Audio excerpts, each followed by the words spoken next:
Adofo mamenda wase se onimi asanso de ehie mu aha eye the King Television mama wakwa abasonko ebusia na enenso so emra so se me do repefutuo na boso na paso no me de bedan o na enen de no so na ebusia eye arehosem bi ena me de ba bedan o ama ye nyina ya tani so ede arecheche sem so ede ama ye nua be ma onso ba bepiem ewo antena ehonum na yebisa ne se ne nantese ene se no nsem otumi eka ya ene se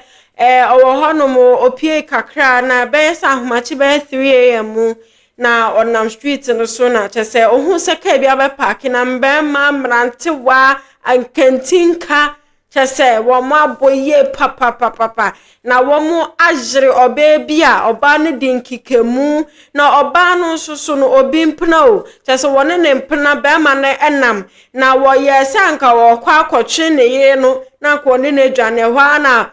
bola ma ba ka se kwe se wunnim na so de hu gi asemwe ma enanumre ya machi ya chese ya do be hana mama yese na chese minim se he bia na omabo nipa danti no anytime bi omutumi kum nipa esaso bo nipa ni senti be ma no so ye ohufuo nti no na chese ni na asem ni kapa wodi adwane di free wonum so oba no se ye be ye ne dian se ye be ye ne dian amfa no onde ne nkwa na ehu hia na busua na oba no dinkikemu na ye nua be ma nso enso ejina baby nso hwe de ekoso na hwese ne oba no kikemu na ohwe nnuama ne wofase no mu ma wo na wo no hwese se ne ayede ye oba yi ebetumi ato ne wofase ana se ni nua baby ntino ene na oba ma yi ekantam eka se wo kwa kwaji oba yi ampanyampa wodru honum wo ne omotwe pa yeso opatafo wo ho woje aba ene na aba de woje bi papa ye de ade ahwi ni trim na ho so ye de sika ntwitwa no sete obrante yi gina ne nan so eso wo beje aba yiwe na ebusua na ehonum no wonu omo april so na bema ose otise bema ba kwa kase na ogina ho ye den onfa de no ngu nani sisi na wo chese wo spray ade bi edi gu nani ho ebusua eno enam so mo ba mai ede de esi ye kire ebetu de ebusua man kotie de okan ede kan we hu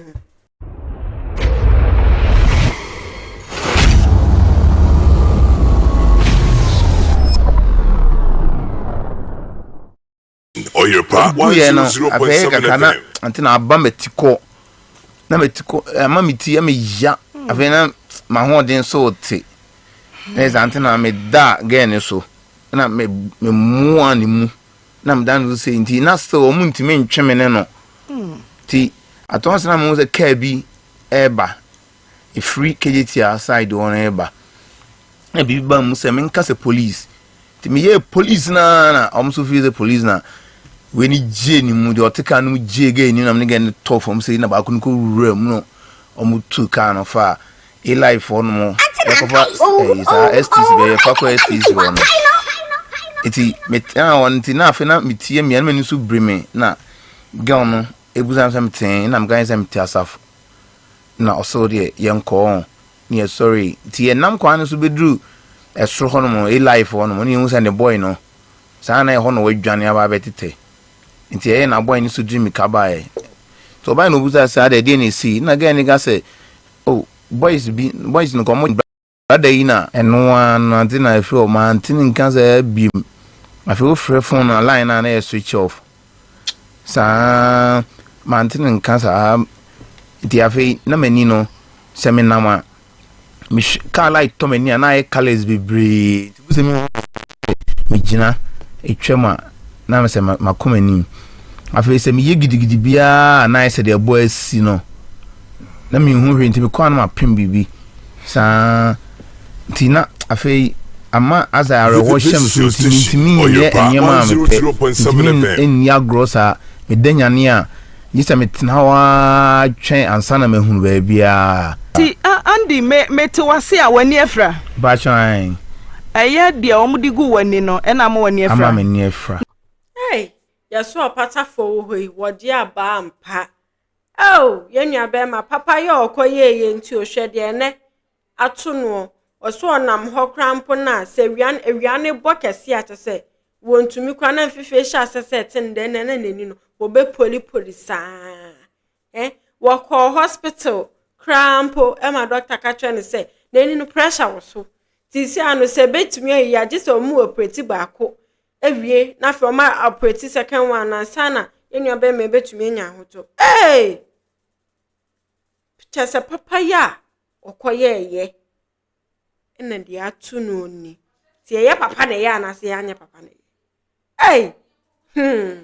anti na de nsemu se bi esanso epuepu anu ebusua mayen kwoti nsemu sakro no eni anu ye no so ede maaye breben na sasem no si ye chi no breben na wohunu se wani na efra na me ne aye me ya good samaritan okoya okopie no so no ofa no ede ne koi ye nnuei atimi ahwe nyankopon anim enya akukudro ompna wone nenam kola wadwane watwitwa jew wante nka bio Pacha wantina mantini nka bio nipa dasani ya no so kyerɛ se kumase ha odaso te kumase bronu iso a minim se ye kasai onyame hu wa so wa hu ho nia wotwitwaje wo no de adigu nani no efra nani ni wiase nyina ni school nyina bono besi nne nyame hu ti ande ye hwɛ otesen edin be na obo kyerɛ wo kumase brono be na ose wote so also the accuse na oyetitia tuntum oyeda nye tuntum pa ana oso form oyetitia ti ose kumase brono be na ote so no so te afrikanta na da asem ni si ye chi no enti awuraba no obusebusa ba bia wote ai oni mi bedru goy ho no na ise ye banyina ne ho wo so sa anti chese o kaze onyina okra o be so obegina ase ye bedru ase onam so no onya abotre ana o ka se obewia o de me fam number ma no nam de ma no nam so de odru okra no obomidin a obia e ba be kire na o see you ti andi wa mahwehoda nti anopa no ana o frame me a o ka jem se waka se ne ma me se no opie ye no kan nkrofo bi china hekam enna kona bra bi na beje no oso ti asafo na omde ade gu nani nti no so ma me se o de obeba na o hwem nti o kan sa hye no so de metene nka nam see you nti free ho no eno anu no andi ade na mo ankobo police for amane and na me me fancy say ye namna because at times they be but na ma be do be ni ga it no report be no man yaza I say ma be hia nkwanhia na sana me fan ti ma me musa obibi etoda na otena se na wo dwendwen ubu nkompo se nyamede oba wiase no wa mo wanifra na papa ya ukoye yenti efra wani na wote dem den na ya na yo den na wo dwendwen ho thanks me dwenwa na mitimi sun oh sir mitimi sun ebi wa ekom etimi asa me dwen se no na ma ade ahokyira bremi ka se mi sitimi tima ye adwuma This is your station, Oyopa 100.7 FM. Enfi me na wono so ntino antina mani efra ma kadem na eno no timi de komde bia me didi age se me kosre obi enti metna ho sa na metimi dwesa na me yase kayo se ka mi jaima sa to no ana se so otiase a onama wa se ono aye me sa na wanwe me ho no ebi obeza onsango hia kwanhia ebuza me yindwen ne mabone ma no eya esaya na se jai se enye hwe ifanche no ebi amane sa ka enye momayenka na sumbi wo hoye eja se yan fa ni frayan wo na enso no wonyiye eni efra all because of papaya wokoye yo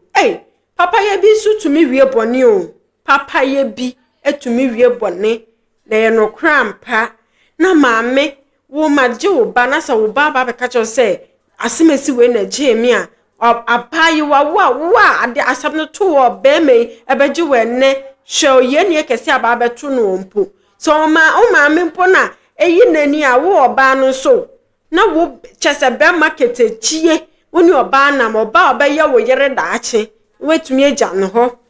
afi de be ma na wo no aba beje wo yiri ama wo nene nani efira ono to wo matu na jeje mun kan wo se wiase ne enu ani o enu ani wase hey one good thing deserve another ebusia ya sa konua be ma bi e wa ahoma no so man enkotie do no so e wo kan e de fa eye ni nua be ma na se nua be ma enso ye ni atunu eho Kofi nyako ahoma no so kofi memu akwa ba wie adena na umpom te sai patwa dumu aha de ye huhuru ne ahohoro ne apai unim Andy minu no fire Kumasi bro no be na ni no asafo kwa be na ofa so nim Andy me bra nta meka se me bra peniano no because me no na tna me fi me kwa be ma na me nyini just say you free to ba combat na tna me bra na me pese me hunu se odoma nkomade ne ba wiase no ebia na owani fradada ana se beto ne kwa mu na bakosam kakra no kire me ase and ya won say because wako school eko say Adisada College or to Christopher Seba ati never pai no wa pai no they say I found no you find your phone na emu ho no every time mu ho na o small complaint say ate o wa ni ni so kano itiana ko sa na mo start saying this is your station or your back 100.7 FM. And on ya dia sanka no go ko to the game faka bin by force. And o di mi ka ko hodum e ko twin so twe go no free o mun semina na ba ko spray adegu. And I feel free hodum no kon me as me ni a ye kese. Anu na di busy na. Ni na de ye kwa se ya ise. Ya ko hospital bia ya na ze ni na se ko chese Kofi me to was no kretro do se okoji obi na ye de pepper spray gu nani no kwa me da se de bia na meka no me sa anka mani be frade me dofo anka masun fancy sebe ni be fra anka masun fancy eno krapo de anka meka se nyankopɔ ehu mo bo kese hey eni fryer hey boy sa America ba pa na hu baby e free ba hu baby a hu bedwane akro baby ankrofo dwane ko ntumi nwane ko anka waso asi na we need da ho no man de ba krampo a ankrofo dwane onim se a baby asinti na ankrofo dwane ene baby o mo ko nso be ko obi na obi papa ye etumi adane boni sei itiri ye papa ne ya na se anya papa ne